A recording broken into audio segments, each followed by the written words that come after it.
nascimento e de coração. No entanto, tal como dizia Albino de Souza Cruz, e eu gosto de repetir o que ele dizia,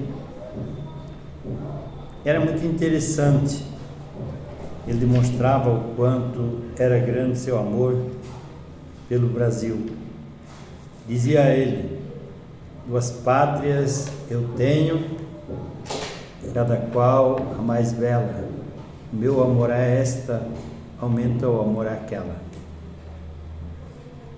É inegável que é semelhante o meu sentimento em relação ao Brasil, esta terra maravilhosa que por vontade de Deus me proporcionou adquirir uma esposa maravilhosa, 4 filhos, 2 noras, um genro,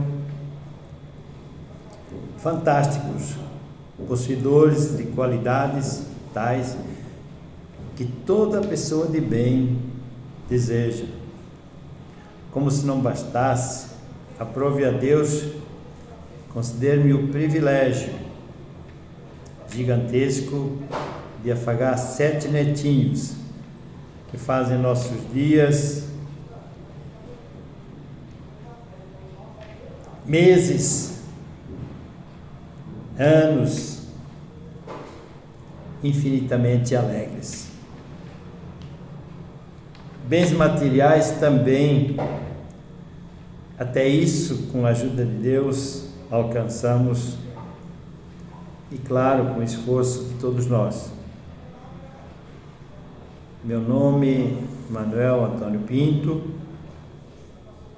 nascido aos 23 de novembro de 1950. E eu, com alegria e entusiasmo, posso dizer que eu e a minha casa serviremos ao Senhor. Por isso e por tudo que Ele nos tem concedido, somos muito felizes. Trabalhando duro no ramo da panificação durante aproximadamente 35 anos, ainda consegui um tempo extra para, em 1997, tirar o Cresce e em 2002 tirar a OAB. Sendo que, ao adquirir essas 2 profissões, senti-me realmente, eu digo com sinceridade, senti-me realizado. Como deixei claro na pergunta anterior, nossa vida sempre foi de muita luta, não permitindo o tempo que nos dediquemos a acompanhar com profundidade tanto o surgimento como a evolução desse vírus. Lembro-me que em março deste ano, logo que começamos a sentir os primeiros rumores sobre o Covid-19, a imprensa disseminou a notícia de todas as formas possíveis e imaginárias. Logo que se verificou a época, foi algo jamais visto.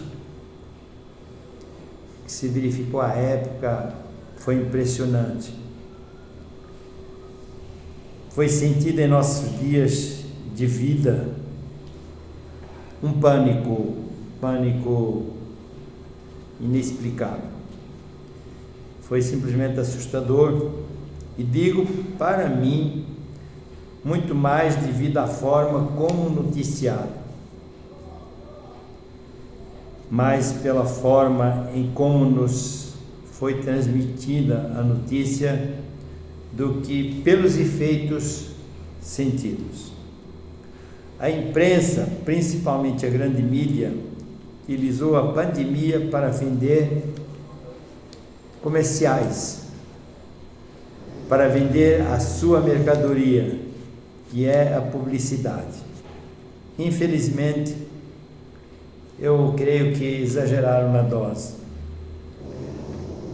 A notícia chegou vinda lá da China de forma terrível, espalhando pânico à população em geral, passando num curto espaço de tempo a ser conhecida no Brasil e no mundo. Confesso que fui tomado de muita preocupação, maiormente devido às notícias que vinham lá de Wuhan. A imprensa noticiava, transmitindo medo às pessoas. Dava a impressão que o que a imprensa queria, acima de tudo, era aterrorizar os ouvintes, telespectadores, os leitores da mídia impressa. E diziam que lá em Wuhan o vírus se espalhava velozmente, atingindo altíssima mortalidade. Verificou-se depois que a China, se nós analisarmos extinção, principalmente a população, a quantidade de seres humanos na China, poderíamos considerar que a China passou incólume, sentiu praticamente nada. Quer até parecer que eles trabalharam para contaminar o mundo e deixar a China à beira de se tornar a principal potência econômica mundial. Imediatamente, naqueles tempos, as autoridades, de forma desumana e ditatorial, incutiram nas pessoas o terror e o pânico, aqui no Brasil, com aquelas instruções infelizes: fique em casa, não abrace, não beije, não respire, ou use máscara, não toque, ou use gel, não trabalhe, não coma, ou seja, morra. Ir ao hospital, então, nem pense, só se estiver à beira da morte. Impressionante, impressionante. Foi um terror. As autoridades estão devendo explicações à população. Por quê? O que eu ouço, e até pelo meu julgamento, tem direito de achar como eles acham, que não há certeza de nada. Como eu não tenho certeza de nada, eles também não têm certeza de nada. Bom, de início, até pensei, atemorizado, claro, até pensei em seguir as recomendações, tanto que cheguei a alertar, creio que estava em pânico naquele momento também, fui atingido pelo temor. Eu cheguei a alertar a minha filha, a doutora Lília, quando ela valentemente entrou com o nosso bebê, seu filhinho, e o outro mais velho, de 6 anos, bebê 2 aninhos, o outro 6, ela entrou em nossa casa, logo nos primeiros dias, para visitar avô e vó, o que na verdade fazia, e quase diariamente, somos vizinhos, moram ao nosso lado. Então eu, temeroso, falei: filha, é perigoso para os meninos. Pensei, e até para nós velhinhos, mas eu quis que ela se preocupasse com os seus filhinhos. Ela então respondeu: pai, não vamos entrar nessa paranoia. E a partir daquele dia não voltamos a tocar no assunto. Como vinham quase diariamente à nossa casa, ou nós íamos à casa dela, continuamos da mesma forma, não nos atemorizamos. Os demais filhos e netos logo voltaram a visitar-nos, e nós a eles, não tendo para nós passado de um susto. O que não quer dizer que nós não tenhamos tomado a devida cautela, máscara, gel, e em relação a aglomerações, a gente passou a evitar aquelas aglomerações extra-família. Em família não houve preocupação. Continuamos aniversário de netos, aniversários nossos, e enfim, sempre confiando que Deus haveria de nos proteger, até que Ele tenha nos livrado, graças a Deus. No começo da pandemia, março e abril, tendo nosso governador do estado de São Paulo, de forma que eu reputo como despótica, ditatorial, sendo nesse campo seguido pelo prefeito, tendo eles determinado paralisação de praticamente toda a indústria, comércio e serviços, confesso que fiquei assustado. No entanto, como soldado que vai para a guerra, e eu que fui soldado na África, Angola, à época colônia de Portugal, enfrentamos inimigo nas matas, enfrentamos,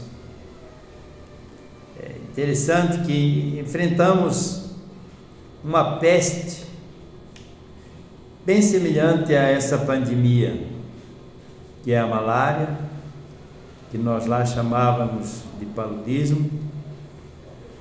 Combatíamos com quinino, fazia parte da nossa ração de combate, os comprimidos, e em plena mata a gente enfrentava todos os perigos, chuvas torrenciais, o inimigo oculto, granadas, emboscadas, minas, antipessoa, anticarro. Aqui, esse temor, se nós fôssemos a comparar com o que nós sentimos, que eu senti na África, diria que foi infinitamente menor.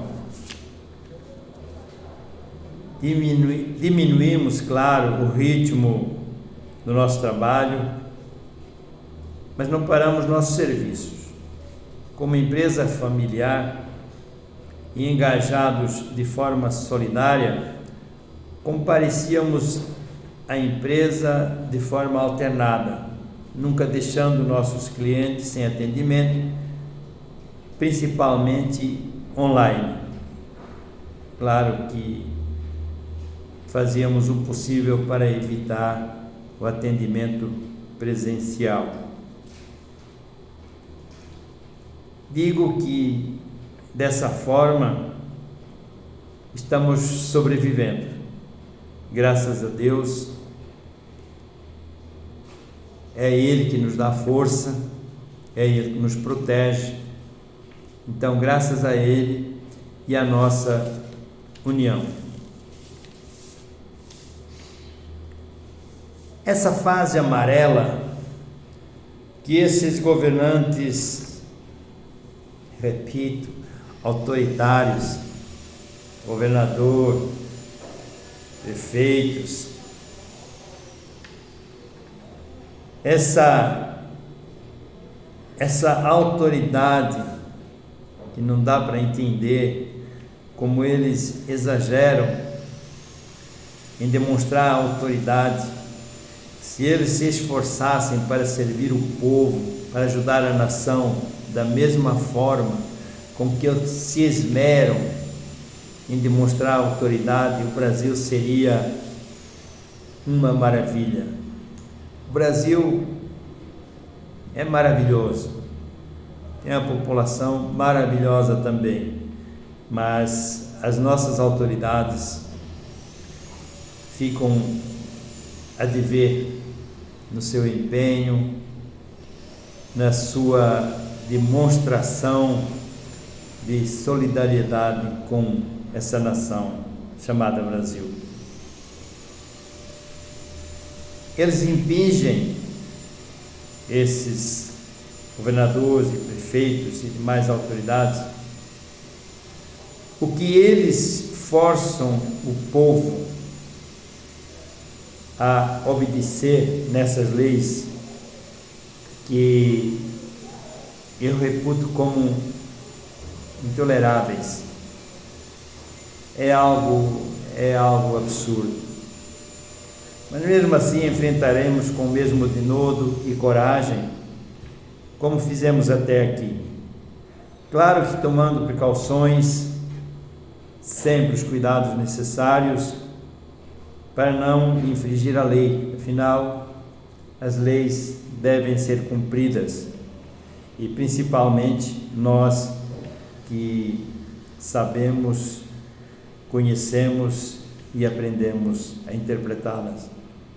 Se não fosse assim, as nossas consequências poderiam ser graves. Dessa maneira, cremos que seremos exitosos no nosso intento.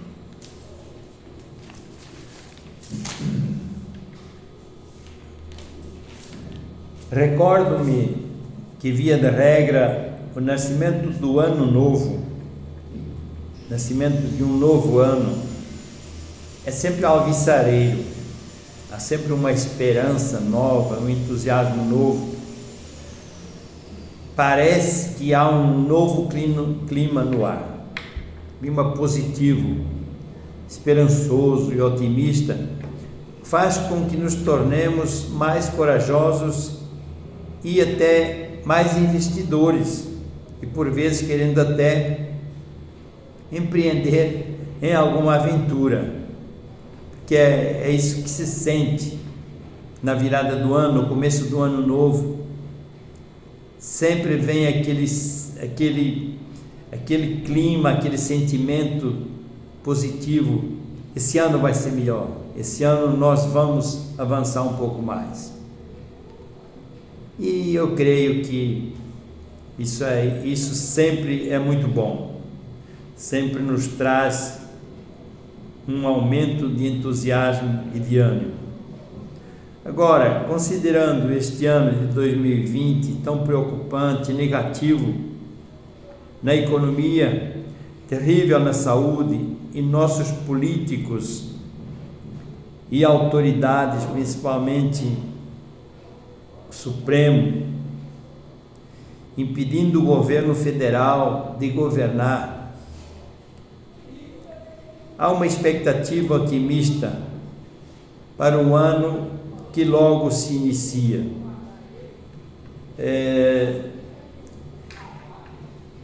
Pela minha intuição, creio que há umas mudanças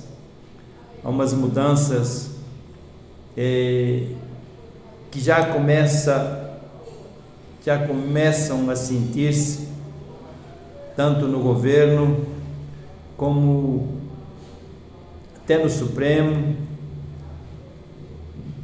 e nas autoridades também, porque o povo tem demonstrado que não está tão passivo como antigamente, ou até há pouco tempo atrás, que vai nas mídias sociais reclamar, exigindo que os governantes atentem para os anseios da população.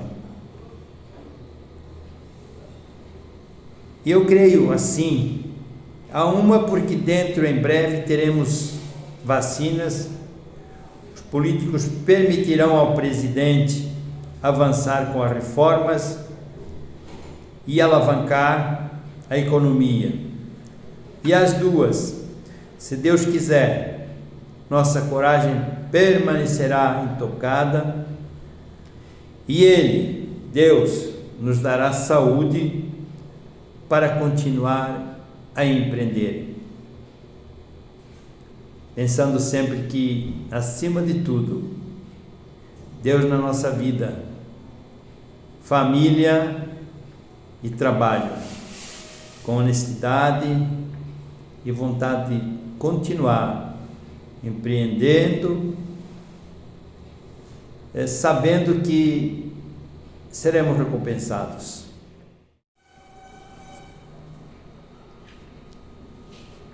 Em 2019, vínhamos num ritmo crescente e com o governo do presidente Bolsonaro trabalhando com vontade e transparência. Era um novo clima.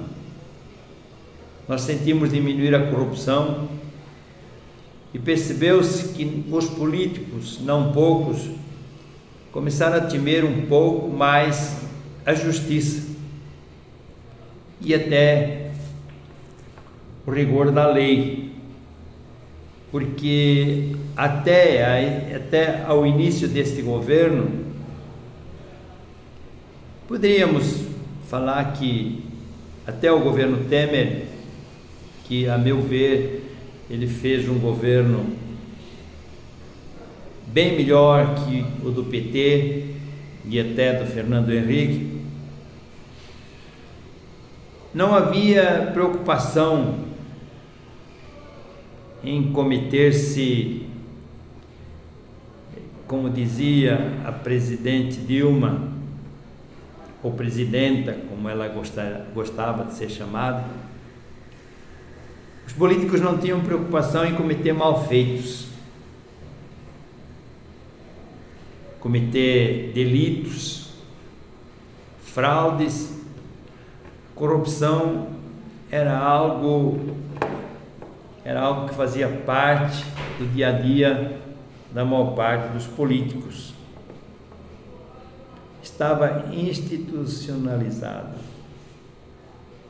A corrupção fazia parte deles. No começo do governo Bolsonaro, as coisas começaram a mudar. Começou a surgir uma preocupação. Uma série de fatores que contribuíram para o progresso foi especialmente a reforma da Previdência. Os empreendimentos imobiliários, o setor imobiliário foi, a meu ver, a vanguarda, e mesmo com o advento da pandemia, 2020 foi bom, embora tenha sofrido uma queda considerável. Afinal, a política do fique em casa, para o povo brasileiro ficar em casa, ainda que passando fome ou morrendo mesmo por inanição, o povo tinha e parece que continua tendo o dever de ficar em casa. Morra em casa, nem ao hospital vá, só se estiver morrendo. Agora, os políticos, os governantes, funcionários públicos, inclusive professores que deveriam sentir prazer em ensinar, professores do ensino público, eles se opõem. E tem um sindicato forte, o sindicato defende que fiquem em casa. Infelizmente o salário deles é intocável. Chega no fim do mês e o dinheiro está na conta. Mas enfim, 2020 está terminando e a expectativa para 2021 é que haja uma mini revolução econômica. Precisamos dessa revolução, entre aspas, que haja um crescimento que venha a fazer com que o Brasil seja uma das economias, embora seja já uma das principais economias do mundo, mas que esteja ali entre as primeiras, quinta, sexta, sétima no máximo. E nós confiamos que isso está prestes para acontecer, confiando nesse governo sem corrupção, trabalhando honestamente, conservador, pela família, e enfim, é essa expectativa que nós temos para 2021.